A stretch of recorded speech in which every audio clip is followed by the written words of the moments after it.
Si se le dieron antibióticos antes de los 2 años de edad a un bebé, vas a ocasionar una disbiosis a largo plazo. La ausencia de protección durante la sexualidad es un factor que modifica la microbiota, porque el paciente con sobrepeso y obesidad lo que tiene es desnutrición de micronutrientes y es lo que llamamos el hambre oculta. O sea, si tú vivías en México y a los 5 años te pasaste a Estados Unidos y a los 10 a Francia, tu microbiota fue cambiando.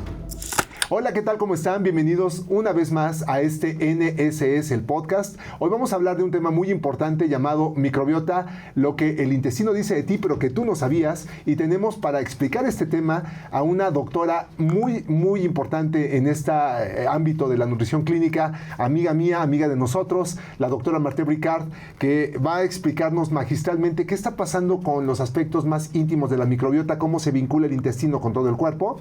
Y lo más importante es ¿qué va a pasar si nosotros no corregimos una situación gastrointestinal con el futuro en la salud? Entonces, bienvenidos a todos ustedes. Gracias también a la Choza de los Pequeñines. Gracias también a nuestro equipo de producción que están, pero bien animados. A ver, otra vez, muchas gracias, muchachos. Aplausos a la Choza de los Pequeñines. Eso, chihuahuas. Ahora sí se oye la enjundia, caray. Bueno, pues vamos a hablar de este tema, pero recuerden que esto no es una consulta en lo absoluto. Simple y sencillamente es información para que tú la contrastes con la vida cotidiana, porque tenemos cada vez más información en las redes sociales que no sabemos ni para dónde dirigirla.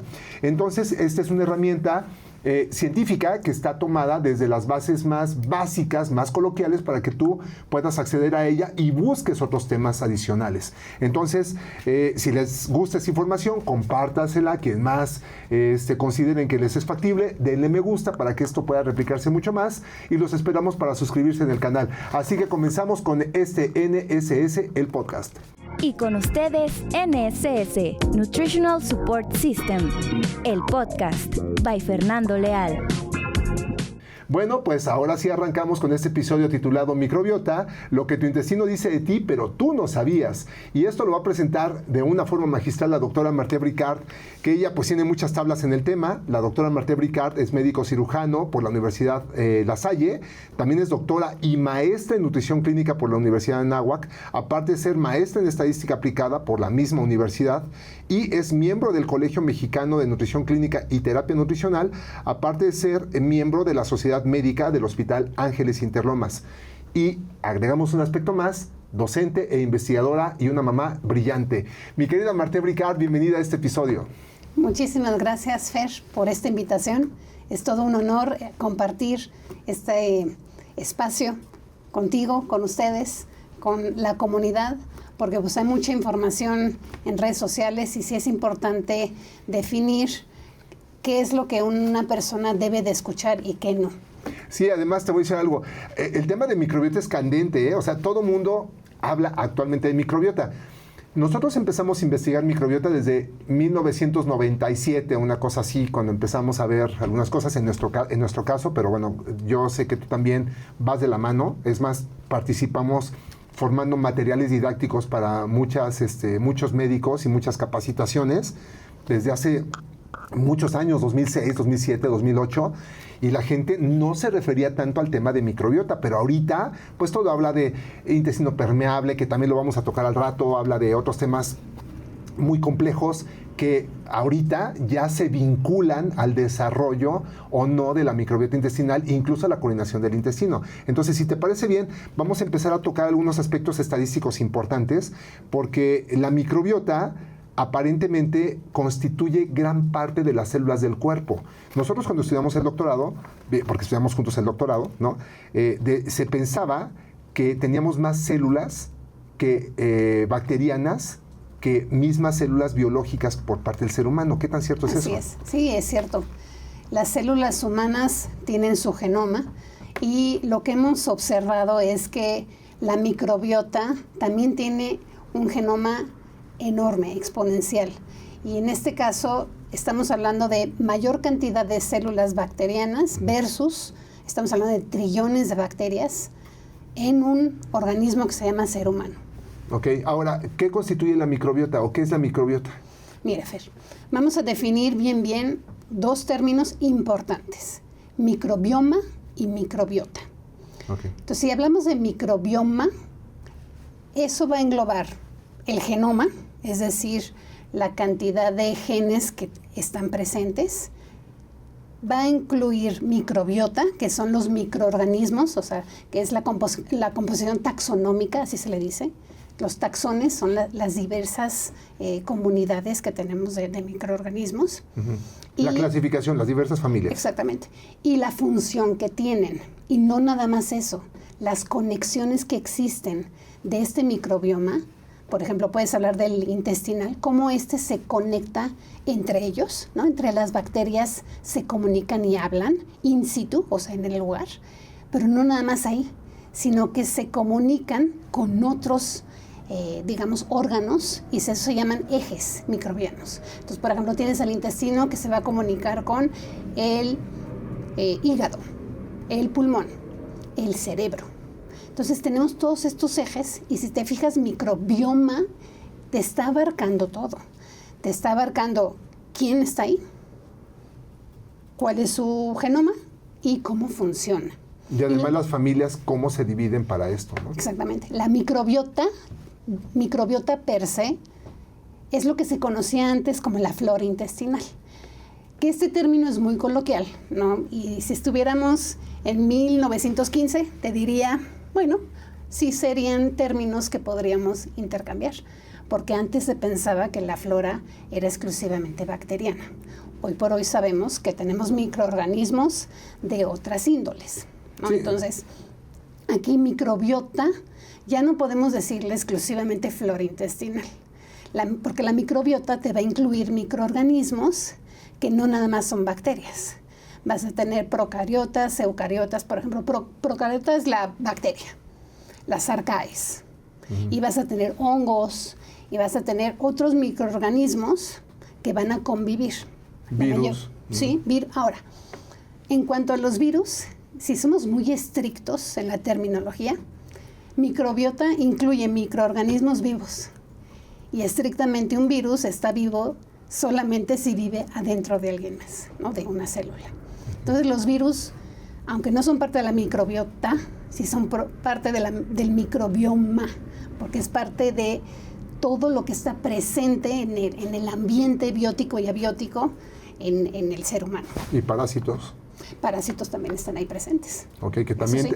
Parásitos tenemos todo un tema que abarcar también ahorita, así ¿no? Así es. Ahora, con toda esta distribución de microorganismos, pues resulta ser muy importante porque pesamos entre 1 a 3 kilogramos de purititos microorganismos, o sea, no es poquito.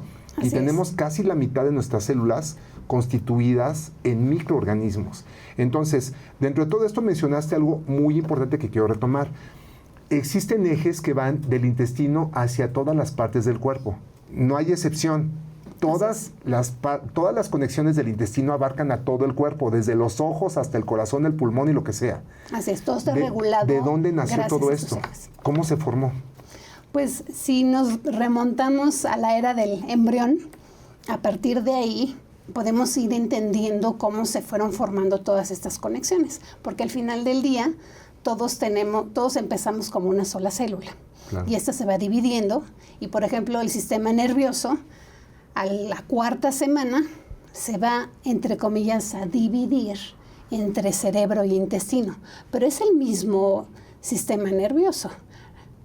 Al intestino se le dice el segundo cerebro, pero estrictamente hablando, pues no es diferente al cerebro que tenemos. Es un solo sistema nervioso. Fíjate qué interesante, porque entonces ahorita se le conoce ya de vanguardia como segundo cerebro, pero no es ningún segundo cerebro.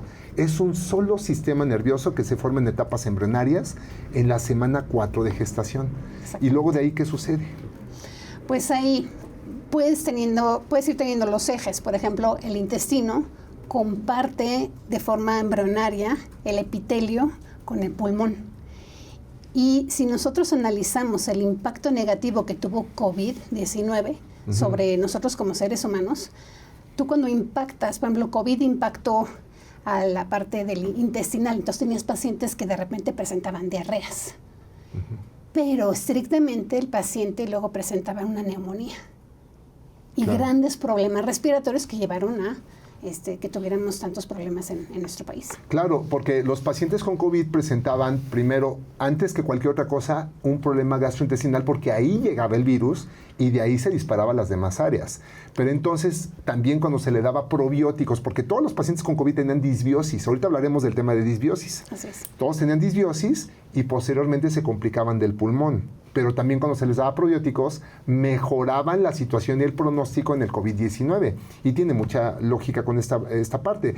También tiene lógica saber que una de las principales secuelas post-COVID son los problemas gastrointestinales y los problemas respiratorios que van al mismo tiempo, junto con los neurológicos, que es otro eje que comparten. Sí, porque los pacientes al final del día tienen depresión y ansiedad, y todo esto ha sido regulado precisamente por el eje microbiota intestino-cerebro. Ok, entonces desde etapas embrionarias comparten los mismos ejes, y ahí es donde se forma el eje microbiota intestino-cerebro, el eje microbiota intestino-pulmón, el eje microbiota intestino-corazón. Ahora, estamos hablando de eje microbiota, quiere decir que en etapas embrionarias hay bacterias. ¿Eso es cierto o no? Porque pensábamos que los embriones eran estériles. ¿Eso es cierto? ¿Desde cuándo adquirimos la microbiota? Se adquiere la microbiota. Te diría que ya tenemos algo de información en nuestros genes, ¿no? De cómo se va a expresar. Pero estrictamente hablando, en etapas preconcepcionales.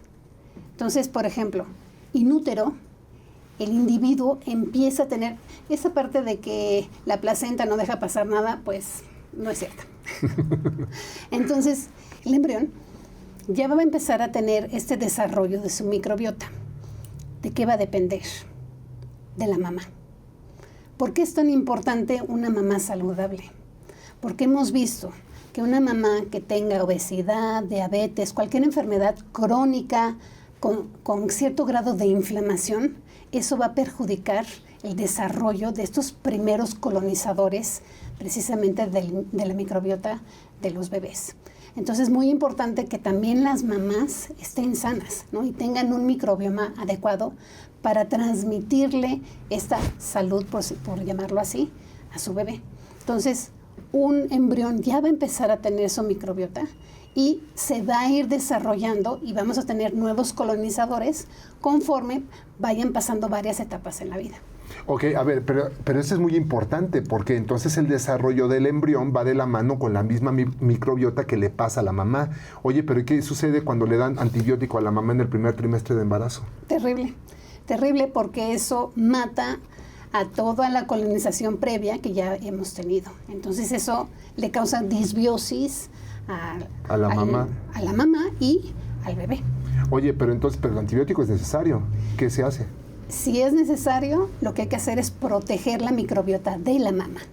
Y eso lo hacemos con ciertos probióticos. Y esto lo platicamos mucho hace más de una década, ¿no? Cuando platicábamos con los médicos y les estábamos explicando el porqué y la diferencia de los probióticos. Tenemos probióticos bacterianos, que probablemente hablaremos más de ellos más adelante, y probióticos no bacterianos, que más bien son levaduras. Entonces, cuando uno va a proteger la microbiota de un ser humano, cuando le damos antibióticos, hay que dar probióticos que sean levaduras. ¿Por qué? Porque finalmente, si damos una bacteria, porque un probiótico bacteriano es bacteria, y un antibiótico, estamos generando resistencia antibiótica. Y es uno de los grandes problemas que estamos presentando en la industria. Pues claro, no, y además ya no hay antibiótico que te haga efecto, ¿no? Todo el mundo tiene resistencia a los de última generación, que eso está todavía más grave. Vamos a terminar regresando a las hierbas, que no estaría mal, o sea, realmente tenemos que hacer esto. Incluso los probióticos, también tenemos que aclarar que no solamente tienen que ser a nivel farmacológico, los mismos alimentos tienen probióticos excelentes que te pueden servir, por eso hay que corregir la alimentación, ¿no? Sí, como los fermentados. Exactamente. Ahora, ¿cuáles son las principales fuentes de probióticos? ¿Como fermentados? O... de forma natural y pues de forma farmacológica queda claro que un médico los puede prescribir. Exactamente. Pero de forma natural los podemos pescar. Incluso los probióticos farmacológicos tienen que extractarlos de los alimentos. Exacto. ¿No? Por ejemplo, de los primeros que revelaron esta importancia de los probióticos está Louis Pasteur y Ednikov. Entonces ellos pudieron analizar cómo la fermentación llevaba un producto que generaba bienestar. Eso Etnikov fue el que lo describió y lo hizo con los búlgaros, ¿no? Los bulgaricus. Entonces él experimentó y pues, su población se tomaba el producto de los búlgaros y veía que había una mejoría en la salud de las personas. Entonces es el clásico kéfir, ¿no? Es precisamente el... Y hay dos, ¿no? Hay el kéfir o sea, a los búlgaros les puedes poner leche y ese es el kéfir. Per se, así es como lo llamamos, y los tíbicos es el kéfir de agua, ¿no? Entonces a ellos se les pone más bien agua en vez de leche. Sí, bueno, y es la razón de que las bacterias necesitan fermentar con azúcares. Entonces tú le pones azúcar mascabado a uno o le puedes poner leche que ocupan la lactosa justamente para poder sobrevivir, se la comen. Y bueno, pues aparte un yogur es deslactosado, ¿no? Lo que te iba a decir. Sí, claro. O sea, no se los tomen deslactosados. Porque pues finalmente hay que nutrir a la microbiota que está dentro del yogurt, ¿no? Entonces, estrictamente antes de que uno consuma el yogurt, el 90% de la lactosa va a ser digerido. Exactamente. Entonces, no estamos consumiendo... Es más, se ha demostrado que si tú le das yogurt a una persona con cierta intolerancia, mejoras la tolerancia con el tiempo. Sí, bueno, es que las intolerancias tienen que ver directamente con la microbiota. Y ahí nace mi siguiente pregunta para poderle hilar. Entonces, las funciones del intestino van dirigidas en 4 rubros. Coordinan el metabolismo, la inflamación, la inmunidad y el sistema nervioso. Basado en esta premisa, entonces, si tienes mal el intestino, ¿qué puedes afectar en el cuerpo? Bien. Esto se llama disbiosis. Si te parece bien... Describe disbiosis. Expliquemos qué es una disbiosis. Okay. ¿Sí? Antes de hablar de la consecuencia de la disbiosis. Okay. Entonces, ¿qué es una disbiosis? Una alteración en la microbiota, ¿no? Entonces, digamos que ese concepto nos queda relativamente claro. Pero si analizamos, pero ¿qué es eubiosis? ¿No? O sea, ¿qué estoy alterando? ¿Qué es eubiótico? ¿Qué es normal? Ha sido muy difícil. Hace poco hice una revisión de la literatura en torno precisamente a cómo describir a la eubiosis. Y la eubiosis implica salud, sí, pero defíneme salud. Entonces, llegando a la conclusión de que eubiosis implica adecuada funcionalidad de quien esté ahí presente. Porque no han podido encontrar 2 microbiotas idénticas en 2 seres humanos diferentes. Es más, la microbiota en un mismo ser humano cambia. Ahora, ¿qué es disbiosis? Digamos que eubiosis y salud implicaría balance, equilibrio metabólico, inmune, como lo estabas mencionando. Intelectual, eso también es eubiosis. Disbiosis sería alteración en este equilibrio, ¿no? Entonces se pierde el balance que existe entre la función que debería de tener de salud y la manifestación. Entonces, disbiosis implicaría cambios. ¿Por qué esos cambios? Tiene que ver con, ya lo platicamos, inútero, ¿no? La mamá, qué tan saludable estuvo, si estuvo recibiendo fármacos, método de nacimiento, ¿no? Si el parto fue parto natural o fue por cesárea. Si se le dieron antibióticos antes de los 2 años de edad a un bebé, vas a ocasionar una disbiosis a largo plazo. Es impresionante cómo la cantidad, hay 2.4 antibióticos por niño antes de los 2 años de edad. Es enorme, es enorme. Estamos destruyendo la microbiota antes de darle oportunidad a ese ser humano de crecer y desarrollarse.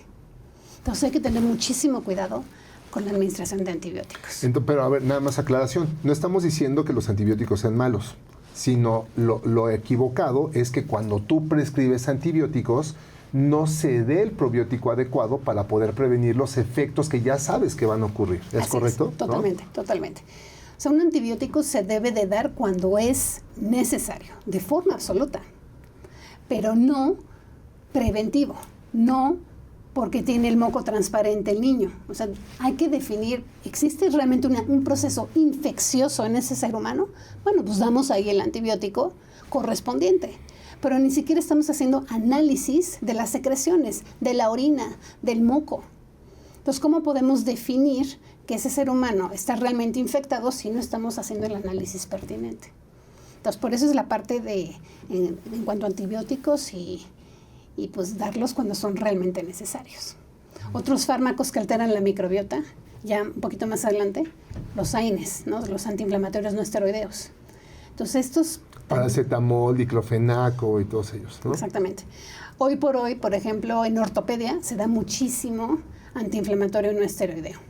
Todos los COX, ¿no? Terocoxib, ¿no? Todos los COXIB que podemos ver. Y esos alteran radicalmente la microbiota. Los inhibidores de bomba de protones. Omeprazol, lansoprazol, pantoprazol. Exactamente. Entonces, todos estos fármacos nos van a alterar la microbiota de la persona. ¿Qué otra cosa nos altera? El estrés, ¿no? Por ejemplo, el estrés, vivir en una ciudad, el smog, ¿no? La contaminación, el estrés, hasta el estrés económico, ¿no? El hecho de estar pensando de llevar pues el alimento a tu casa, ese tipo de estrés también genera cierto impacto en la microbiota. Manejar 2 horas en una ciudad en la que vivimos, ¿no? Eso también genera mucho estrés. La alimentación. La alimentación hay que tener mucho cuidado con ella y ahorita hablaremos de qué alimentos son buenos para la microbiota. Pero tenemos una alimentación muy occidental, ¿no? Que es muy baja en fibra, alta en elementos, por ejemplo, grasas saturadas, en azúcares, edulcorantes artificiales. Pigmentos, conservadores, grasas trans. Exactamente. Y los edulcorantes artificiales son terribles también, porque pues ahora tenemos edulcorantes hasta en el agua, ¿no? Entonces uno dice, pues ¿cómo yo puedo mejorar la salud de mis poblaciones si no estamos haciendo ningún cambio en lo que la industria nos ofrece? A ver, pero fíjate, esto que estás diciendo es muy complejo, porque uniendo la pregunta anterior, hablando de las complicaciones que te puede generar en la salud, la alteración de la microbiota y del intestino, que se estima que el 70% de la población tiene problemas gastrointestinales, hasta no demostrar lo contrario, van vinculadas a lo que tú denominas como disbiosis o alteración de esta microbiota intestinal. Entonces, se supone que si yo quiero controlar un problema de salud, no importa si sea una diabetes, el mismo sobrepeso o la obesidad o lo que sea, yo necesitaría corregir primero al intestino para que mejorara la situación de salud de la población. Pero resulta que la mayor parte no tiene las condiciones para poder estar saludable. Entonces, sí es un problema lo que estás diciendo. Y yo nada más complemento un poquito lo tuyo. Estás diciendo que un grupo de medicamentos está afectando a la microbiota. Lo que se ha visto es que dar 2 medicamentos o más a cualquier ser humano, no importa si sean estos medicamentos para bajar la glucosa o bajar el colesterol o los triglicéridos como las estatinas, la metformina, que es otro fármaco tremendísimo para la microbiota, pues cualquiera te puede alterar, ¿no? ¿Y qué otro factor te puede modificar la microbiota aparte de esto? Por ejemplo, el consumo de agua contaminada que en la ciudad está, ¿no? El agua. ¿Con quién convives? La convivencia con animales, por ejemplo. Tuve unos pacientes hace poco yo siempre les pregunto, ¿no? Si tienen animales en casa. Y sí, los perritos, y pues sí, ok, tienen perritos, pero ¿los vacunan? ¿Los desparasitan? Entonces, así, la señora bueno, ¿cuántos años tiene que no desparasito mis animales y duermen con usted? Entonces, es muy importante esta parte de reconocer los factores de riesgo, ¿no? Porque pues hoy por hoy tenemos mascotas, hay más mascotas que hijos, yo creo, ¿no? Yo creo que actualmente las generaciones van cambiando tanto que hay mucho perrijo, como les dicen. Mucho perrijo. Pero pues hay que tenerlos vacunados y desparasitados. Es extremadamente importante. Sí, que no duerman en las camas ni nada por el estilo, ¿no? Porque también es muy importante. Ahora, pese a que hay mucha evidencia que te confieren inmunidad por unas vías, ¿no? También si no están perfectamente saneados te pueden generar problemas de salud.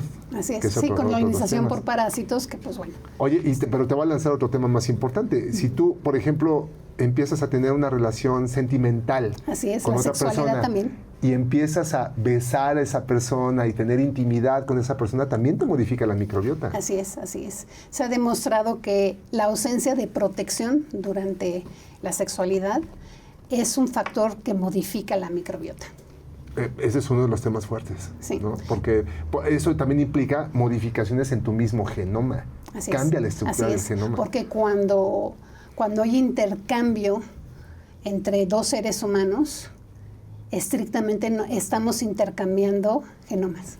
Sí, claro, porque, hay que explicarlo, el 90% de nuestros genes son de origen bacteriano y la adaptación depende de las bacterias de nuestro cuerpo, para bien o para mal, ¿no? Ahora, ¿el sedentarismo qué tanto afecta? Sí, la ausencia de ejercicio también es un factor, o el exceso de ejercicio también. El exceso de ejercicio. Eso genera demasiado estrés oxidativo, que si no tenemos los mecanismos con selenio, zinc, para amortiguarlos, pues también nos va a generar un problema de disbiosis. Ok, entonces aquí viene otro factor importante, la suplementación. El ser humano también requiere suplementarse en muchas etapas de su vida. Así es. Y no lo está. Entonces eso, la ausencia de suplementación adecuada, ¿qué pasa?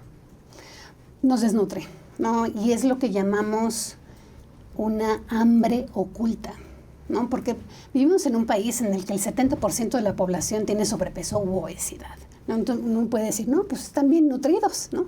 Y pues no es como antes, que nuestras abuelitas pensaban que un bebé que tuviera, digamos que estuviera con mayor masa corporal, fuera bien nutrido.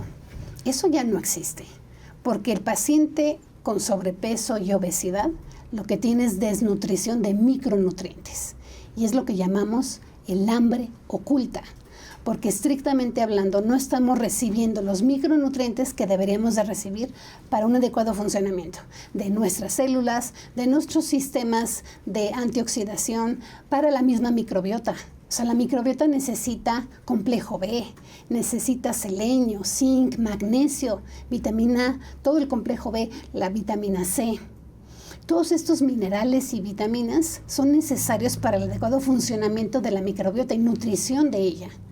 Entonces, si tenemos este déficit de nutrientes, porque pues al final del día no nos sabemos alimentar, o por cuestiones económicas, ¿no? Tal vez no podemos acceder, ¿no? Es un proceso también de acceso al alimento, ¿no? Una fruta, la verdura, mayor cantidad de pescados. O sea, si no podemos ofrecerle este tipo de alimentos a nuestra población, pues... Sí, no, y además algo muy importante es que la microbiota son un grupo de células como las nuestras y se nutren exactamente de lo mismo que nosotros le damos a nuestras células. El punto es que la microbiota come primero que nosotros. Su función es como predigerir. Y ahí es donde viene el concepto de prebiótico, probiótico y posbiótico. Excelente. ¿Qué significa eso? Muy bien. Un prebiótico, antes de, significa la comida.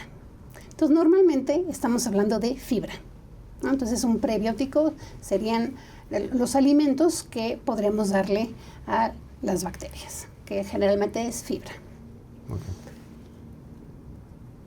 Probiótico. Un probiótico tiene que ser un microorganismo vivo, que tenga la capacidad de supervivencia. O sea, no puedes llamarle un probiótico a alguien que te lo tomaste y se murió en la boca, ¿no? O se murió en el estómago con la acidez del estómago. Inmediatamente, ¿no? Entonces, un probiótico tiene que tener la capacidad de supervivencia dentro del huésped, ¿no? Sí, por eso los probióticos naturales tienden a estar en ambientes ácidos para aguantar la barrera del estómago, como el kefir, ¿no? Así es. Okay. Sí, necesitamos pHs un poco más bajos para su supervivencia, pero no demasiado bajos, ¿no? Okay. Entonces, eso sería un probiótico, ¿no? Y tiene características que le dan un beneficio a la salud de quien lo toma, ¿sí? O sea, tiene que ser bueno para nosotros. Y un posbiótico serían los metabolitos, es decir, los productos de su transformación. O de su digestión interna, ¿no? De su digestión, exactamente. Ajá. Entonces, por ejemplo, el prebiótico, que es la fibra, transformada por el probiótico, que es la bacteria, en un ácido graso de cadena corta. Entonces uno dice, no, pues como un carbohidrato es transformado por una bacteria y me va a dar una grasa, ¿no? Así, exactamente, wow, ¿no? Sí, ¿cómo pasa de carbohidrato a grasa? Y fíjate bien otro concepto. También se sabe que las bacterias, al alimentarse de ciertos aminoácidos, como el triptófano, vitaminas del complejo B, la misma bacteria puede producir serotonina. Así es, así es. Esa serotonina sale y nosotros la consumimos. Exactamente. Ajá. 95% de la serotonina es producida por la célula enterocromafina, así se llama, es la célula del intestino. Es impresionante, por eso se le dice el segundo cerebro, porque en realidad estamos produciendo la cantidad 95% de serotonina en el intestino. Ahora, algo muy importante, ¿cómo va a llegar ese mensaje, esa serotonina, cómo va a llegar al cerebro? Y ahí es en donde entra el eje microbiota intestino-cerebro, tan interesante. ¿Por qué tan interesante? Porque la realidad es que hay mucha depresión, hay mucha tristeza, hay mucha ansiedad en nuestra población.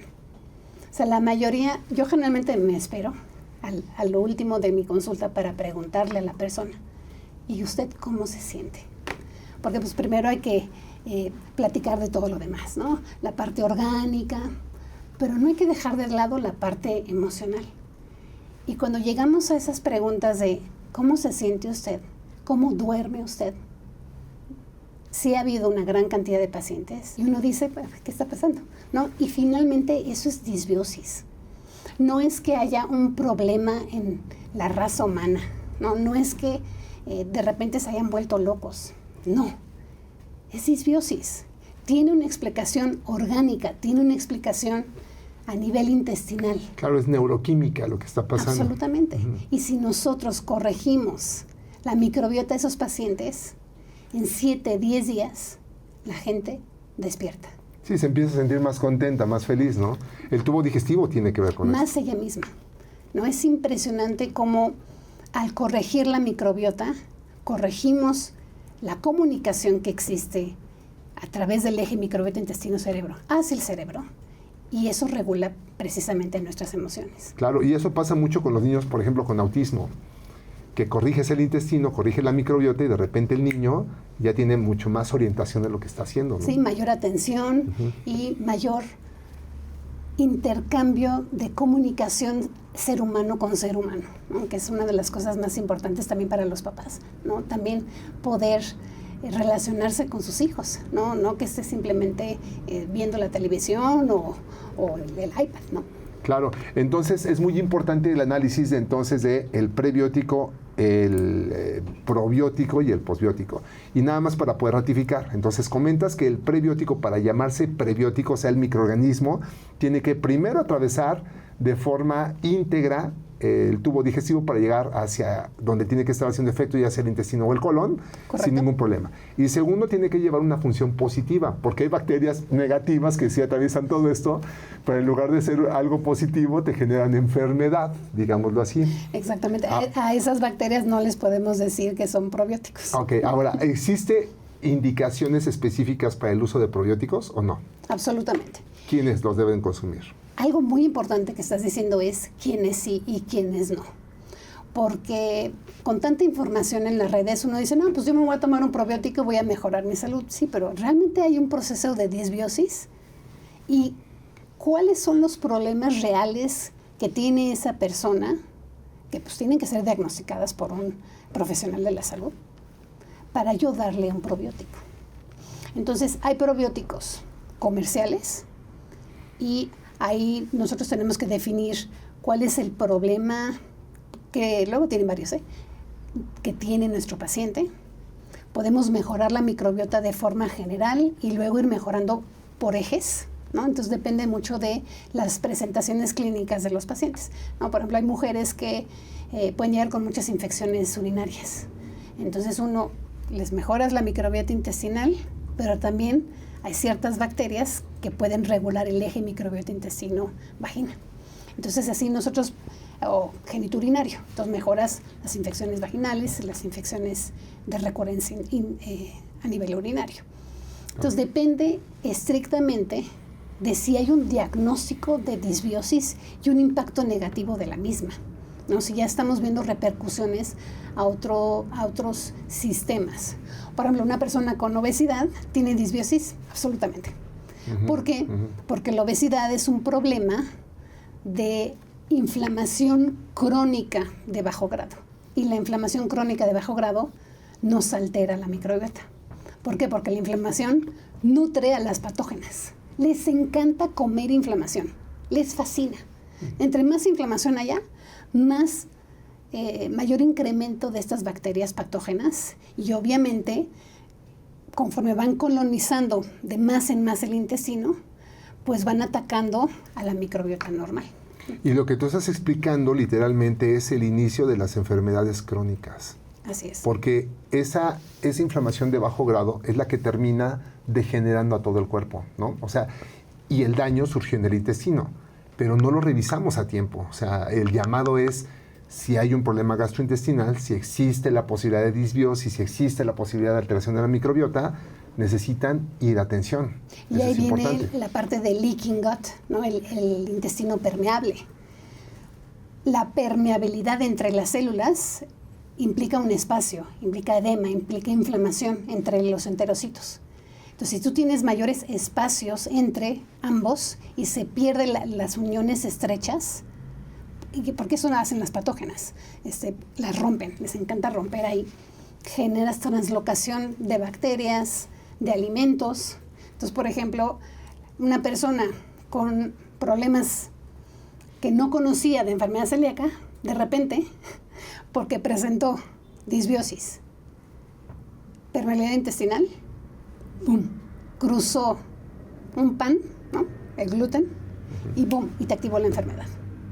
Por eso, la enfermedad celíaca no te va a aparecer cuando tienes 6 meses de edad, ¿no? La enfermedad celíaca, yo he tenido pacientes de 70 años con inicios de esta enfermedad.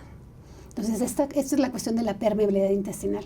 Cuando hay una inflamación crónica que te separa las células y por lo cual hay una translocación, no solamente de bacterias, pero también de nutrientes que pues el sistema inmunológico va a reconocer como ajenos. Claro, y además, digo, para que quede bien ejemplificado con la población, el intestino no es otra cosa más que una barrera. Son células que van como unidas en barrera, como si fuera una cadenita.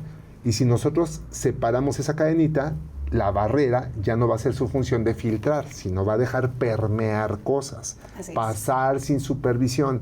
Y a eso le llamamos permeabilidad intestinal, que no solamente pues, lo puede dar las bacterias, sino una carencia nutricional, por ejemplo, la de la vitamina D. Hace mala síntesis de proteínas y pues ahí tienes un tema.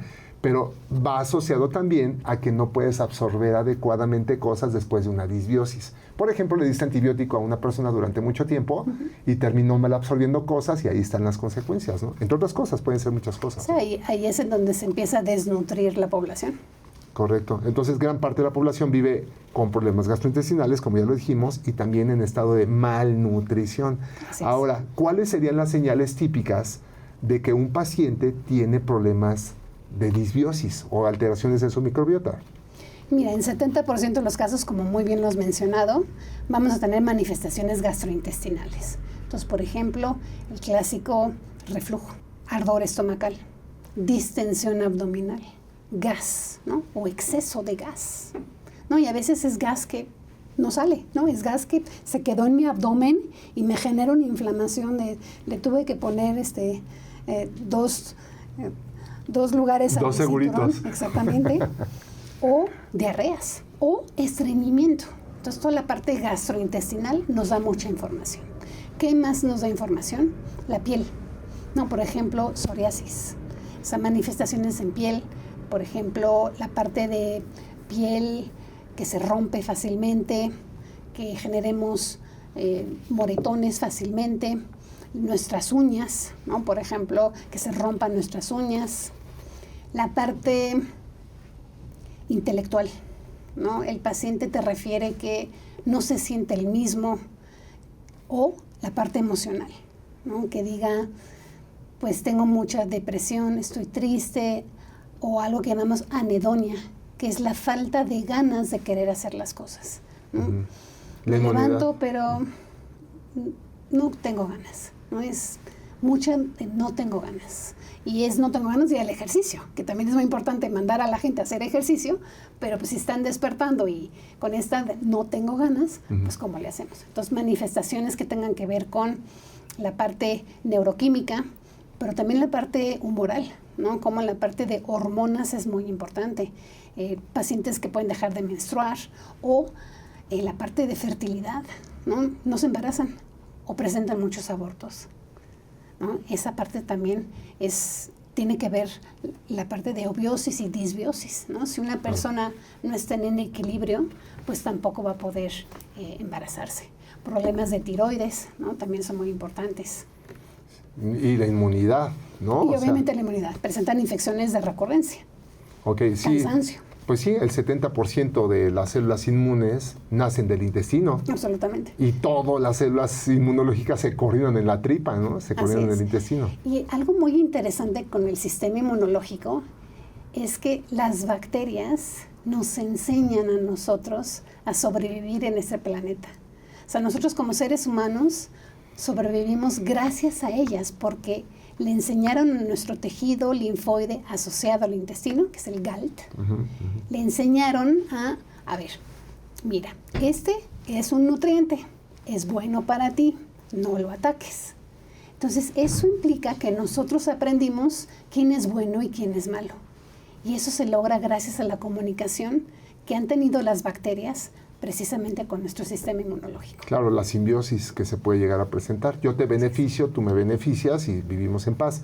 Pero hay algunas ocasiones en las cuales las pueden reconocer como malas. O sea, que se equivoque el sistema inmunológico. Sí. Y eso se llama autoinmunidad. Ok, entonces los problemas autoinmunes también van vinculados de la tripa. Así es. Ok, fíjate, entonces ahora, el estado, dices que, y voy a retomar este aspecto porque creo que es muy profundo y hay que darle un poquito más de tiempo, pero la energía y el estado de ánimo van de la mano. Y tenemos a muchas personas en burnout, y tenemos a muchas personas deprimidas, y tenemos a muchas personas con alteraciones de la memoria. Así es. Entonces, ¿qué tanto está vinculado y cuáles son las vías, que ya las mencionaste, pero nada más para poder hacer un resumen sólido de qué está sucediendo con el intestino y esta relación? Porque no lo vinculan. Sí, totalmente. La presencia de cierta, por ejemplo, malnutrición, o sea, si no tenemos ciertos micronutrientes, van a impactar en la parte energética, ¿no? Y eso ya también lo hemos entendido muy bien con la suplementación, ¿no? Y el paciente pues, se toma su multivitamínico y se siente más energetizado. Y pues tiene que ver con nutriste a ciertas bacterias que te están estimulando la parte de generación de energía correcta y de estímulo de insulina, ¿no? Entonces, poder meter el carbohidrato dentro de las células. Y la parte de cansancio, sobre todo emocional, y la parte de depresión, se relaciona con el eje microbiota intestino-cerebro. Y no nada más depresión, son pacientes que no duermen bien. Son pacientes que te dicen, o tengo insomnio, o me estoy despertando cada ratito, o no duermen bien, o sea, no descansan correctamente. Y eso se relaciona precisamente con la cantidad de ciertos elementos disponibles a nivel cerebral, como el triptófano, que se va a, por ejemplo, a transformar a serotonina, y la serotonina que se va a transformar a melatonina. Entonces, todos estos ejes que regula precisamente la microbiota intestinal, pues son los que nos van a explicar por qué los pacientes se presentan o con depresión, o con ansiedad, con trastornos de la memoria, con trastornos del sueño. Ok, entonces una persona que tiene alteraciones de la memoria también no puede dormir. Así es. De acuerdo al ciclo que nos comentas, porque si se produce el 95% de la serotonina en el intestino, y esta a su vez su destino final es volverse melatonina, aunque unos dicen, oye, pero es que no se produjo en el cerebro. Sí, pero hay vías que no son directas y que los ejes estimulados son los que van a hacer que se prenda el sistema nervioso central, que es muy interesante. Así es. Ahora, ¿y si hay sobrepoblación de bacterias? Por ejemplo, en el caso del SIBO, ¿qué sucede?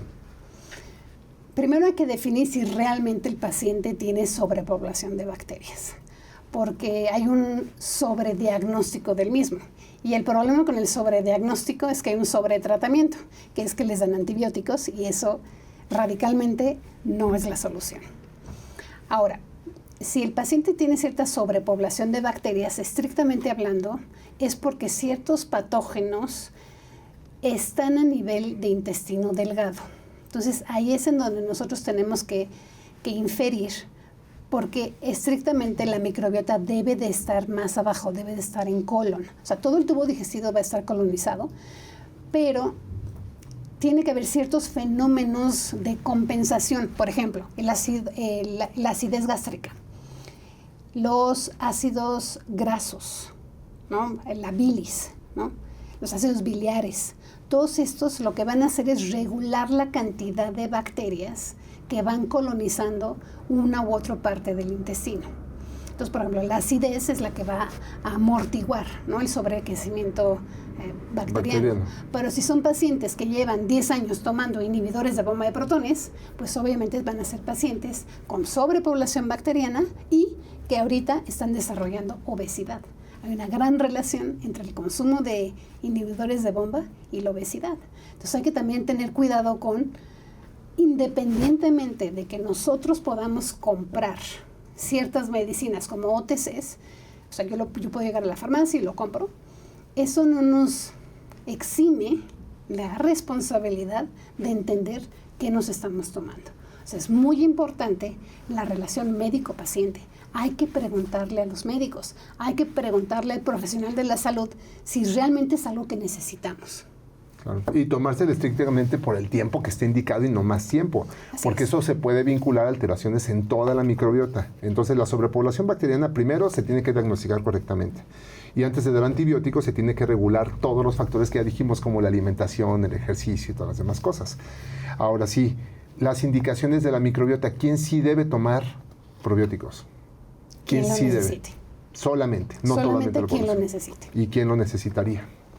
Alguien que presente datos clínicos de disbiosis, como ya los hemos platicado, manifestaciones gastrointestinales, manifestaciones humorales, neuromorales, toda la parte neuroquímica, manifestaciones en piel, sistema urinario, por ejemplo, el exceso de infecciones, ¿no? Entonces, una manifestación disbiótica, y pues obviamente esas las vamos a poder identificar si platicamos con los pacientes. Claro. Entonces, una adecuada anamnesis, es decir, un adecuado interrogatorio, nos va a ayudar a precisamente hacer estos diagnósticos de disbiosis. Claro. Ahora, podemos analizar las heces y analizar el contenido de la microbiota, sí, pero es un estudio caro. Sí, o sea, porque estrictamente para tú identificar microorganismos debes de tener cierta cantidad de los mismos y se identifican sus genes. Claro. Se hace por PCR, sí, ¿no? La identificación de los mismos. Entonces, sí existen, son estudios que podemos tener en México, son caros, sí, nos dan una idea también, pero la interpretación es muy importante. Claro, la clínica nunca va a ser rebasada por nada, ¿no? O sea, la clínica es muy importante. Y algo que te quería comentar de la parte de identificación de bacterias. O sea, yo puedo tener un estudio que me diga, pues porque así llegan los pacientes, ya averiguaron, ya te llegan con el estudio. Entonces tú lo tienes que interpretar. Entonces no nada más es quién está presente ahí, pero cómo se está expresando. Y regreso a lo primero que platicamos. El análisis de la microbiota para definir eubiosis o disbiosis no es tan sencillo, porque tú puedes tener bacterias consideradas como patógenas, como los clostridios, pero que estrictamente tienen funciones benéficas. O puedes tener ciertas bacterias que consideramos como adecuadas, pero que se están expresando de forma inadecuada. Claro, entonces más bien la clave está en el equilibrio. Tener lo que necesitas. A ver, ninguna bacteria o microorganismo es malo. Puede estar hasta la misma cándida que últimamente tiene tanta controversia, pues es necesaria, ¿no? Ahora, hablando de cándida, candidiasis, ¿qué tan frecuente es? Depende del estado inmunológico de los pacientes. Todos tenemos cándida. Todos estamos colonizados por bacterias y levaduras patógenas. Pero regresamos a lo mismo. Se están expresando como patógenas y la cándida así funciona. Si uno reduce la inmunidad y se le da el medio correcto, empieza a crecer. Entonces, un paciente con candidiasis estrictamente es alguien que va a tener manifestaciones sobre todo a nivel de boca, ¿no? Estas placas blanquecinas y grandes problemas para deglutir alimentos. Entonces, aunque todos tenemos cándida, no en todos está activa, porque la mayoría de la población tiene el sistema inmunológico alerta. Claro. O sea, tiene que ser un paciente con cierta inmunodeficiencia para presentar esta reactivación de cándida. Por ejemplo, el paciente con trasplantes, ellos en algún momento no van a tener sistema inmune, porque lo que quiero es que el sistema inmune no me haga un rechazo de los injertos. Entonces, en esos momentos hay que tener mucho cuidado, nutrir muy bien al paciente, estar muy al pendiente, porque cándida puede... Sí, o con quimioterapia o un tratamiento autoinmune, que son muy comunes, ¿no? O sea, eso sí. Ahí tenemos que estar vigilando. O sea, no es tan común que te dé candidiasis, pero si te da candidiasis es porque la inmunidad ya no pudo hacer su trabajo. Regularmente nace, como tú bien lo dices, en la boca. Hay que tener una buena higiene de la lengua, una buena higiene de la boca, que estamos consumiendo, el balance nutricional, y seguramente no tenemos tanto tema, ¿no? Exactamente. Ahora, existe otra controversia ahí con los lavados colónicos. ¿Tú los recomiendas? Yo no recomendaría un lavado colónico. Eso se hacía mucho hace un par de décadas atrás. ¿Por qué no? Porque finalmente estamos barriendo la microbiota. Y barrer la microbiota no es la solución. Es como querer darle al paciente 6 antibióticos para quitar una mala, ¿no? Es como terrorismo, ¿no? Yo lo llamaría, porque estás atacando a microbiota correcta. La mayoría de las bacterias son simbióticas, son comensales, me van a dar un beneficio al estar ahí presente. Solo una pequeña porción va a ser patógena. Entonces, con este tipo de lavados, lo que estamos haciendo es barrer con toda la microbiota. Oye, pero hay gente que se siente muy bien y hay profesionales que estudian mucho para ello. O sea, lo que hacen es meter probióticos y meter suplementación. O sea, ¿podrían compensar algo con esto? Podrías compensarlo tal vez con un trasplante fecal. Que ahí lo que estás dando es la microbiota de una persona sana y se la estás trasplantando. Aunque ahí entra un poquito la controversia porque no solamente le estás dando bacterias, le estás dando parte de tu genoma a esa persona. Es un trasplante de genes incluso. Oye, a ver, nada más ahonda un poquito en el trasplante fecal porque pues, todo el mundo dice, ¿qué es eso? ¿No? ¿Qué es? Pues mira, es heces, ¿no? Encapsuladas. Es popó. Exactamente. Popó encapsulada. Popó encapsulada, ¿no? Antes, o sea, si nos remontamos a libros de hace 40 años, era ligeramente diferente el trasplante fecal. No vamos a decirlo, te estás riendo porque te acuerdas, pero hoy por hoy está encapsulado, ¿no? Entonces, al menos ya al paciente no le genera tanta discordia, ¿no?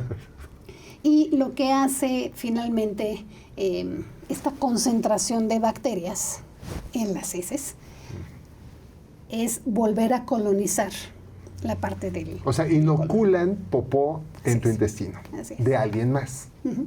Y uno dice, ¿vía oral, vía rectal, cómo? Generalmente es vía oral. Ok. Es vía oral. Entonces la inoculan para poder tener otra microbiota. Sí, luego lo que hacen las familias es el hermano o la hermana, ¿no? que sea un familiar cercano, porque estamos entendiendo la parte de los genes. Sí, sea, no pero y aparte le heredas enfermedades. Sí, por supuesto. Exactamente. Puedes trasplantar diabetes, ¿no? Sí. O sea, sí existe, por ejemplo, estos estudios que hacemos en ratas. O sea, tú, si haces un trasplante de una rata con diabetes, le pasas su microbiota a una rata sana, le da diabetes. Le da diabetes, sí, y obesidad o cualquier cáncer o cualquier enfermedad. Le trasplantan las enfermedades. Exactamente. También modificar y mejorar tu mismo ambiente, ¿no? ¿Cómo puedo yo protegerme? Estando mejor nutrido. Tener vitaminas como del complejo B, la B12 en particular, vitamina D. La población mexicana tiene 90% déficit de vitamina D, carencia de D3. Entonces, no solamente es ponerte bajo el sol 10 minutos, es realmente el consumo de la vitamina. Nosotros no la podemos producir. Entonces, es muy importante consumirla. Oye, pero fíjate, y arroja otro tema aquí muy importante. Imagínate una persona que está muy bien y de repente la cambian de oficina. Y en la oficina existen otra población bacteriana, existen hongos, existen otro tipo de cosas. ¿Esa persona podría adquirir otro tipo de microbiota y enfermarse? Absolutamente, absolutamente. Es más, uno de los factores de riesgo es cambiar de lugar de donde uno vive. O sea, si tú vivías en México y a los 5 años te pasaste a Estados Unidos y a los 10 a Francia, tu microbiota fue cambiando mientras tú fuiste cambiando de lugar. Porque los microorganismos en los alimentos, en la industria, en quien te prepara los alimentos, etcétera, es diferente. Entonces sí, ese es otro factor de riesgo para la disbiosis, cambiar de lugar. Claro, y imagínate de oficina y de lugar y de todas las cosas, ¿no? Entonces, ¿cuáles son los peores alimentos para alterar tu microbiota? Bueno, y hay algunos que ni siquiera se les puede denominar alimentos, ¿eh? Pero bueno, ¿cuáles son los peores productos o alimentos para poder lesionar tu microbiota? La ausencia de fibra es un factor enorme. Los azúcares refinados, todo lo refinado. O sea, refrescos, panes, dulces, etc. Eso es lo peor para la microbiota. Y los edulcorantes. Maltodextrina, por ejemplo. Pero pues es la única forma de dar azúcar, ¿no? Dentro de los suplementos. Pero, por ejemplo, hay glutamina. Glutamina sin maltodextrina. Esa muy buena. Sí. Porque esa lo que va a hacer es repararte el epitelio intestinal. Porque cuando hablamos de estar sanos, tenemos que, uno, reparar la microbiota, pero también al epitelio intestinal. Porque la barrera los une a los dos. A ver, me regreso tantito. ¿Desde cuándo tendríamos que estar dando microbiota a una persona? ¿Desde qué etapas de la vida? Desde la preconcepción. O sea, antes de nacer. O sea, porque se lo damos a través de la mamá. Ok. A partir de ahí. Oye, y nació por cesárea.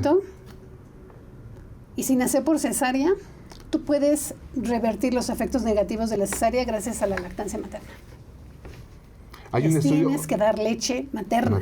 Ahí en la leche materna viene la microbiota. Absolutamente. ¿Ok? Había un estudio importante, o sea, un estudio muy pequeño, piloto, donde nacían por cesárea y agarraban secreciones de la mamá y se las embarraban en la cara a los niños. ¿Tú qué opinas de ello? Sí, así se hacía. Bueno, primero hay que verificar que obviamente la secreción vaginal estuviera sana, ¿no? Que no hubiera algún patógeno, pero en efecto así es como podían recuperar la microbiota a través de este mecanismo. O sea, nacer por cesárea y agarrar secreciones de la mamá y ¡pum! Ponérselas en la cara a los niños. Así es. Fabuloso, ¿no? Sí, y después la lactancia. Exactamente. La lactancia es fundamental, porque no nada más va a nutrir a tu microbiota, es una forma de proteger a los niños de cualquier enfermedad a corto, mediano y largo plazo. O sea, la lactancia materna es uno de los nutrientes más importantes. Y te comenté hace ratito, edulcorantes artificiales son un gran problema, porque todo tiene edulcorante artificial. El problema con los edulcorantes es que estrictamente se cree que son inofensivos, porque la industria lo que hizo es cambiarle ciertas uniones, ¿no? Tú lo que estás uniendo son 2 carbohidratos y entonces les cambias la unión, los enlaces. Y estrictamente nuestras enzimas digestivas no pueden romper esa unión. Entonces uno dice, pues es seguro, sí. Pero de repente ese edulcorante llega a colon y en colon, pues es como si llegaras ahorita con un pastel de chocolate enfrente de mí. ¿Qué voy a hacer yo? Me lo voy a comer. Entonces las bacterias así son. Si tú les presentas cualquier carbohidrato, ¿qué van a hacer? Lo van a digerir, lo van a separar. Y aquí el problema es que ciertos carbohidratos como la fructosa y todo lo que tenga que ver con el exceso de fructosa se va a guardar a nivel hepático. Entonces, aquí vamos a tener de más en más problemas, ¿no? Por ejemplo, estos edulcorantes a la larga pueden ocasionarnos resistencia a la insulina. Claro, importante. Hígado graso y hasta diabetes. Entonces, los muy edulcorantes. Los edulcorantes pueden provocar hígado graso, resistencia a la insulina y diabetes. Wow. Y hay otros edulcorantes que nutren a bacterias patógenas, entonces te generan disbiosis y reducen el crecimiento de alguien que se llama Reuteri, Lactobacillus reuteri. Reuteri es una de las más importantes que tenemos porque ella va a regular a una bacteria que nos causa mutaciones y que puede llegar a generarnos en algún momento cáncer de colon. Entonces, Reuteri es extremadamente importante para nuestra microbiota. Y los edulcorantes artificiales reducen su disponibilidad. Bueno, y ahí es donde viene la parte más compleja, que la mayor parte de los productos que se generan en la industria tienen algún tipo de amortiguador o saborizante, y entre esos son los edulcorantes los que más predominan. Y hay que tener mucho cuidado con ello. Por eso lo industrializado nos ha venido a complicar mucho la existencia y la salud en la población general. Por eso algunas cosas ni siquiera se les denomina pues alimentos, porque no lo son. Ahora, hace rato hablabas de fructosa, solamente quiero hacer la aclaración, no se refiere a la fruta usted, ¿verdad, doctora Marta Bricard? No. Nos referimos a todo lo procesado, porque hay algunos extractos, azúcares, que se dan en la industria, que no tienen que ver con la fruta, pero que esos en combinación con los edulcorantes pueden generar muchos problemas. Por ejemplo, un refresco con amortiguadores de sabor, ¿no? O edulcorantes. Imagínate qué peor combinación que esa, ¿no? Sí, o los sueros altos en fructosa. Por ejemplo, hablando de frutas. El contenido de fructosa de una fruta es entre el 6 y el 10%. Es muy bajo. Los sueros altos en fructosa, estás hablando del 70 a 90% de su contenido de fructosa. Entonces, en todo caso, coman frutas y verduras, ¿no? Claro, como siempre, y eso es como saludable. siempre se ha dicho, claro, ¿no? Y así te hidratas bien. No hay mejor hidratación que comerte fruta y agua aparte. Exactamente. Sí, los clásicos smoothies, en vez de andarles poniendo sobrecitos de edulcorantes, póngale, por ejemplo, frutos rojos, ¿no? Cualquier fruto rojo va a tener algo que llamamos resveratrol. Entonces, son antioxidantes. Entonces, ¿qué mejor que un nutriente que me va a también dar beneficios? Claro. No, y el resveratrol potencializa la microbiota. Así la es. potencializa. Sí. Son los nutrimentos que más potencializa la microbiota. Exactamente. Ahora, a ver, como ejercicio, te voy a decir algunos alimentos y suplementos y tú me vas a decir si son buenos o malos para la microbiota. ¿Te parece bien? Muy bien. Embutidos. Malos. Pésimos. Así. Pésimos. Ok, sí, innombrables, ¿no? Para la microbiota. Carne roja.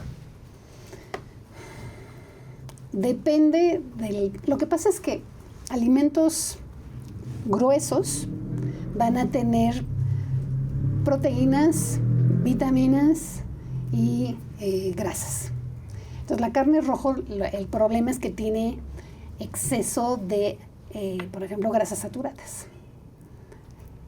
Pero tiene ciertos aminoácidos que pueden ser benéficos, ¿no? Que van a ser transformados. Entonces, depende de la microbiota, de cómo la procesa. Ok, si tienes disbiosis. Si tienes disbiosis y comes carne roja, malo. Puede ser hasta cancerígeno. Qué importante lo que estás diciendo. Entonces, carne roja combinada con una mala microbiota. Malo. ¿Por qué? Genera cáncer. Ok, ya está asociado. Y dispara la inflamación. Así es. ¿No? Ok, perfecto. Bueno, y entonces ahora sí, viene los productos lácteos. Los lácteos, que no son el kefir. Lácteos, quesos, leche. Estrictamente son nuestra fuente de vitamina D. Entonces no deben de ser satanizados, como en muchas ocasiones lo son. El yogurt, por ejemplo, es uno de los más importantes nutrientes y que se ha demostrado que mejora la disbiosis de los pacientes. Nos da mucha cantidad de vitamina D, por ejemplo. Entonces, los lácteos per se no debemos de quitarlos de forma generalizada. Hay que ser muy específicos con cada paciente. Okay. Y, por ejemplo, el yogurt estrictamente hablando, hasta puede ser un tratamiento para la intolerancia. El kefir, ¿no? Exactamente, el kefir. Ok, pan. ¿Cuál? Pan tradicional. Una ¿De conchita, trigo? un bolillo, un ladrillo, una dona. Pues mira, el trigo sí es muy inflamatorio. Esa es la realidad. Es un nutriente que inflama la microbiota. Okay. Y si tenemos disbiosis, va a generar sintomatología intestinal. Ok, perfecto. Fruta. Sí, por su contenido de fibra y, por ejemplo, los rojos, como dijimos, por su contenido en resveratrol, antioxidantes. Y la inulina que contiene, ¿no? Un plátano con su contenido de inulina, que será maravilloso para la microbiota, ¿no? Exactamente. ¿Sabías que la cáscara del plátano es uno de los más importantes prebióticos que tenemos? O sea, lo que tienes que hacer es, le quitas la cáscara, pero no la tires. Con una cuchara, rascas lo de adentro de la cáscara. Y eso es un excelente prebiótico. Es de los mejores que hay para la microbiota. Es lo que más tiene inulina de todo el plátano. Exactamente. Es correcto. Sí, y además vitaminas. Y yo diría que se comieran toda la cáscara bien limpia, porque se ha visto propiedades que eliminan al Helicobacter pylori directamente. O sea, puede ser capaz de matar a bacterias como el Helicobacter pylori, ¿no? Es valiosísimo. Sí. Ok, perfecto. Verduras. Fundamentales. Al menos 5 porciones al día. ¿Por qué? Porque son nuestra fuente de fibra. Okay. Es el alimento de la microbiota. Okay. Debemos de darle de comer a nuestras bacterias. ¿Con qué? Con fibra. Okay. Entre más verde y cruda, mejor. Okay. Entonces, nada más separaría yo de primera instancia col, coliflor, pepino, brócoli, calabaza, que eso va a facilitar el sobrecrecimiento de la familia Archaea, que es la que nos genera el gas, ¿no? A final de cuentas. Correcto, correcto. Entonces, nada más limitando esas, a darle la que toleres, ¿no? A menos que Archaea esté también amortiguada. Claro. Porque tener eubiosis implica bacteriocinas, implica defensa. Entonces podemos nosotros defendernos, aunque estén ahí presentes, las tenemos amortiguadas. Y no forzosamente en todos los pacientes las tengamos que quitar. Tal vez al inicio, sí. Al inicio de una disbiosis, sí quitar estas fibras más generadoras de gas, pero estrictamente el problema no es el nutriente. El problema es la ausencia de ciertas bacterias con la capacidad de digerir estos nutrientes y la presencia de bacterias que no saben hacerlo. Claro. ¿No? Entonces, al no saber digerir estos nutrientes, pues están generando muchísimo gas. Claro, no, y además el punto es que todo el mundo debería entender que al inicio tiene que ser muy estricto para poder regular la microbiota. Si no, los síntomas no se van a ir. O sea, al inicio necesitan portarse así, sustituir todos estos alimentos. La primera pregunta, ¿no te ha pasado con los pacientes? Es, ¿y cuánto tiempo voy a comer normal, de esta manera? ¿Y cuándo voy a regresar a lo normal, doctora? ¿Te ha pasado? Sí. ¿Y tú qué les dices? Que hay que volver a aprender a comer. Sí, eso no puede ser, es un nuevo estilo de vida, es un nuevo esquema de alimentación. No tiene por qué ser una dieta, sino un nuevo estilo de alimentación. Así es. Literalmente. Así es. A ver, va de nuevo, omega 3. Excelente. Necesitamos omega 3 para fomentar la antiinflamación, antitrombosis, evitar enfermedad cardíaca, evitar cáncer. El omega 3 es fundamental para la microbiota y para, por ejemplo, reducir colesterol, el LDL, que es el que conocemos que es el malo, incrementar el bueno, que es el HDL. Entonces, el omega 3 es fundamental para nosotros. Ok, glutamina. Excelente, porque finalmente es el aminoácido que va a permitir el crecimiento del epitelio intestinal. O sea, tenemos un paciente con disbiosis, eso implica inflamación, eso implica intestino permeable, destrucción, ¿no? Disbiosis es destrucción, sí tenemos que reparar. Y uno de los principales reparadores es la glutamina combinada con vitamina A y vitamina D. Esas combinaciones nos ayudan precisamente a restablecer el perfil de la célula intestinal y las uniones estrechas. Por ejemplo, con el zinc, también, que son los dedos de zinc, reparan el material genético junto con el ácido fólico, y eso nos permite regenerar precisamente el epitelio y las uniones las uniones estrechas entre el enterocito. Exacto. Ahora, pues ya zinc. Zinc, sí. O sea, Sí, zinc claro. combinado con Selenio. a fuerza. ¿Por qué? Porque ambos van a regular todos los procesos antiinflamatorios. Son amigos, van de la mano, entre ellos se ayudan. Entonces, esa es la mejor manera de combinarlos. Ok, vitamina D. Ya lo platicamos. Ok. Excelente. Fundamental. O sea, fundamental porque aparte de todo, 90% de la población mexicana tiene deficiencia. Entonces, es extremadamente importante. Podríamos iniciar vitamina D sin conocer exactamente el nivel. Me atrevería a decir sí. Sí, por estadística, todo el mundo va a requerir vitamina D. Y mide la D3 en 2 meses. La D3 se va a guardar a nivel hepático. O sea, tampoco le tienes que dar 100,000 unidades diarias, por favor. O sea, tal vez el RDA puede ser entre 800 y 1,000 unidades, ¿no? Si tú sabes que tiene factores de riesgo, seguramente tiene una deficiencia. Entonces te puedes subir hasta 4,000, 5,000 unidades. Y en 2 meses mides niveles. Y verificas. Si yo suplementé, pero el nivel sigue bajo, ¿qué pasó? Hay que recordar que los nutrientes no funcionan solitos. Los nutrientes funcionan en equipo. Y entonces, si yo le di D3, pero no le di ácidos grasos, corrección de, por ejemplo, la vitamina D se absorbe con la bilis, ¿no? Entonces, por ejemplo, los pacientes con cirugías no absorben D. Entonces, son esos ese es un factor de riesgo. ¿Okay? Entonces, es muy, muy importante. Ok. Ahora, hablando de un factor puntual, fibra. Fundamental, nada más como lo platicamos, determinar cuál darle al paciente según el grado de disbiosis que tenga, irlas agregando paulatinamente.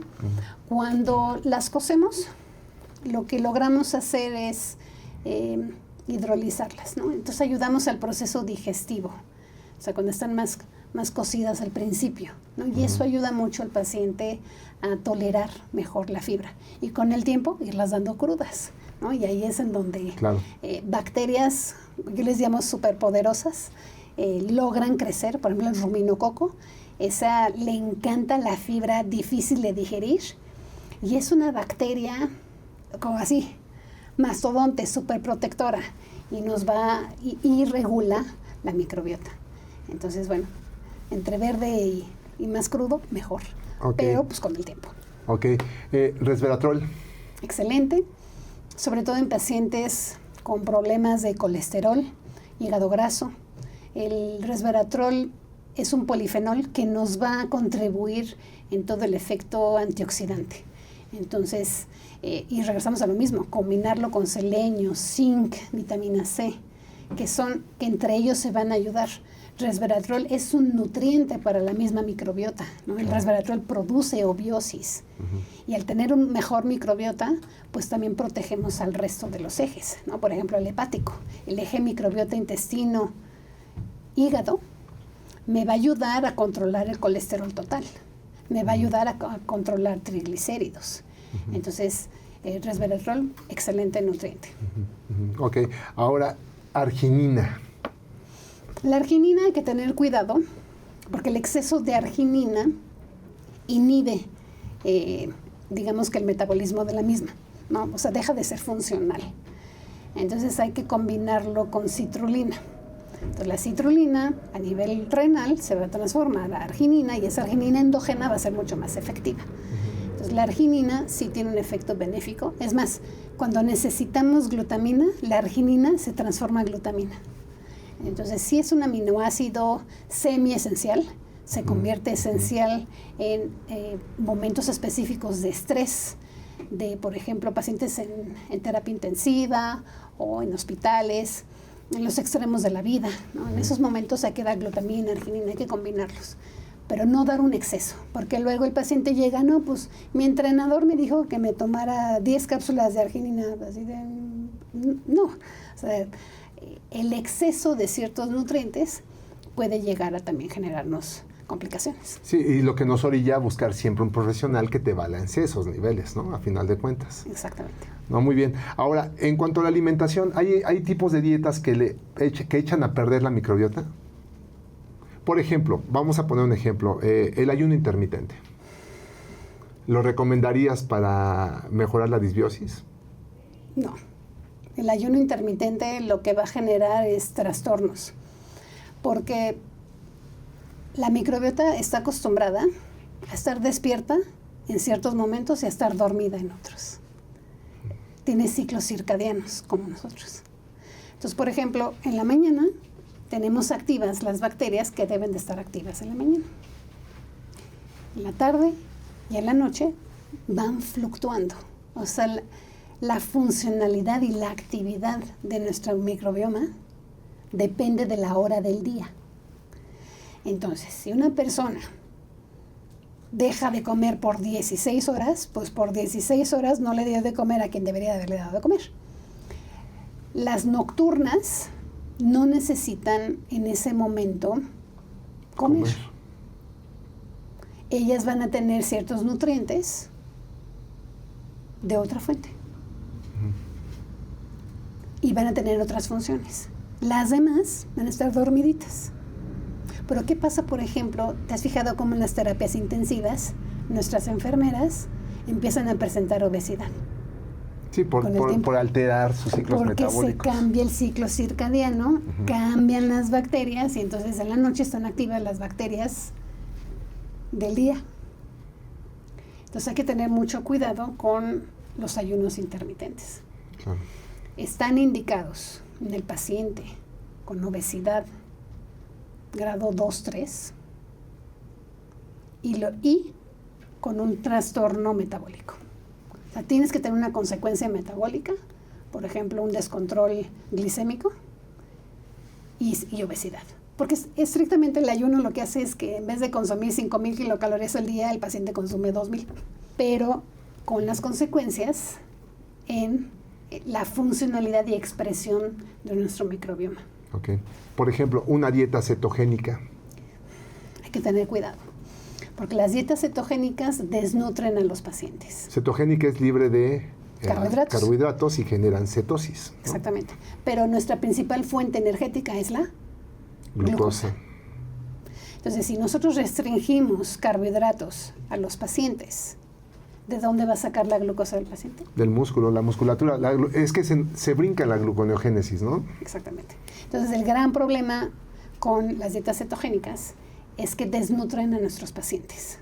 O sea, tú puedes estar muy contento 3 semanas con dieta cetogénica porque vas a empezar a bajar mucho de peso, pero en cuanto empieces a comer normal otra vez, un rebote enorme de peso, o sea, una ganancia ponderal peor que la que tenías, y aparte de todo, desbalance completo de tu metabolismo, de tu microbiota, de todo.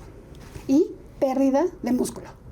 Claro. Ahí te encargo la sarcopenia. Pérdida muscular, sarcopenia, exactamente. Es una de las principales consecuencias que no nos damos cuenta. Sí, la pérdida de peso, ¿de qué? ¿No? Agua, músculo, ¿qué fue lo que perdiste? Grasa, ¿qué? Exactamente. ¿No? Sí, generalmente empezamos perdiendo agua, luego perdemos músculo, hueso, porque van muy de la mano. En cuanto un paciente empieza a perder masa libre de grasa, perdió músculo, agua y hueso. Claro. Y a eso no se le presta suficiente atención. Los pacientes se desmineralizan y con el tiempo empiezan a presentar osteopenia, osteoporosis, fracturas patológicas. A los 30 años, ¿tú crees que es normal que un deportista de repente presente fracturas? Sí, es una locura. Y eso se debe a que el paciente presentó una pérdida de peso y arrasó con músculo y hueso y hasta después lleva la grasa. Pero ¿dónde estuvo el profesional de la salud cuidando que ese deportista no se desnutriera? Y es una de las partes muy importantes y de los mensajes más interesantes en esta plática. Hay que consultar a un profesional de la salud. No redes sociales exclusivamente. O sea, nos pueden dar una idea, nos pueden generar dudas, sí, pero pregunten a los profesionales de la salud. El coach, sí, pero el coach estudió algo más. Nos puede dar información que no nos vaya a dañar. O simplemente se trata de ganar músculo, inyectarme testosterona. Hay que tener cuidado. Claro. Sí, ese es el mensaje más complejo, porque incluso haciendo dietas por mí mismo y suprimiendo mi alimentación, dejando de comer, también me puedo generar un daño. Hay que ser muy cuidadosos. Entonces quiere decir que nos queda pues la dieta mediterránea, la dieta pues más tirada a la de la milpa, donde los vegetales, frutas, cereales integrales, leguminosas, raíces, pescado, huevo, es de lo más balanceado y lo más bonito que podemos empezar a implementar en un paciente, ¿no? Así es, así es. Oye, pues qué bonita plática, mi querida Marthe Bricard, me pone muy contento. Ya tenía muchas ganas de tener esta sesión contigo. ¿Qué mensaje final les dejas a las personas después de esta sesión que tuvimos? Yo creo que de lo más importante es entender que la microbiota debemos reconocerla y respetarla. Y al respetarla nos respetamos a nosotros mismos. Porque si entendemos la importancia del autocuidado, vamos a obtener beneficios como es la felicidad y el bienestar. Y si yo estoy bien, mi entorno está bien. Y eso lo vamos a lograr gracias, en parte, a la microbiota. Y ella nos enseña eso. Si una bacteria está bien, está contenta, está nutrida, se expresa correctamente. Y eso ayuda a otras, y así sucesivamente, y de repente, ¡pum!, va el mensaje hacia nuestro cerebro. Claro. Vas a estar feliz, vas a estar bien, vas a estar despierto, vas a poder descansar. O sea, permitir que la microbiota se exprese correctamente. Claro. Para que al final del día estemos bien con nosotros mismos y con nuestro entorno. Y algo para poder cerrar esto como colofón, pues definitivamente cualquier tipo de enfermedad o prevención necesita pasar por un buen control de la microbiota y el tubo digestivo. O sea, no puede, todos los pacientes, no importa qué especialidad acudan, necesitan tener una atención muy específica en su microbiota y en su tubo digestivo, ¿no? ¿Estarás de acuerdo con esto? Así es, así es. Muy bien. Pues Marthe Bricard, muchísimas gracias por compartir tu conocimiento, tu tiempo en este espacio para todo público. Lo tenemos específicamente para que las personas, sin ser esto una consulta, puedan llegarse de una mejor información y además saber pues dónde buscar, porque muchas veces no saben por dónde, ¿no? Y esto que estamos explicando pues es medicina basada en la evidencia. O sea, es tantas publicaciones y el contraste que hay con ellas, nada más que resumido. Te agradezco mucho que hayas aceptado la invitación. Gracias a ti, Fer. Y entonces, bueno, pues espero que esta información les haya servido, que de verdad obtengan un punto de valor, que sea para ustedes luz. Y algo muy importante es que si alguien necesita esta información, compártanla. Pónganle me gusta, dejen comentarios sobre cosas que quisieran que respondiéramos. Y lo más importante es, pues participemos de una gran comunidad como la que estamos haciendo, que es este podcast NSS o Nutritional Support System, en donde estamos muy contentos de participar con ustedes, con tantos temas pues específicos, y todo se basa en las reglas epigenéticas, que es la alimentación, la suplementación, el ejercicio, el control de la mente y el control del tubo digestivo. Y hoy nos tocó precisamente hablar pues de la importancia de este tubo digestivo, y agradecemos muchísimo su presencia. Y bueno, también agradecemos a nuestro equipo de trabajo, a todos, caray. ¡Aplausos! ¡Qué contentos! Y esperemos que esta información les sirva, y esperemos que también ustedes estén pues compartiendo sus comentarios y saber qué otros temas les gustaría que abarcáramos para pues traer a los invitados y a los expertos precisos, porque este podcast se trata de traer a la gente con más, digamos, tablas, con más perfil, currículum y con más autoridad para que puedan desglosarle pues todas las dudas que se pueden llegar a presentar alrededor de la temática presentada. Pues muchísimas gracias, les mandamos un fuerte abrazo y no se pierdan los siguientes episodios de NSS. Hasta luego. Este episodio es patrocinado por Metabolismo y Nutrición Integral, Alfa Enlesa, Misión Verde, Instituto 720. Gracias por vernos, te esperamos en el siguiente episodio. Y recuerda que esto lo hacemos por un mundo más sano, pleno y evolucionado. Síguenos en nuestras redes sociales. Hasta luego.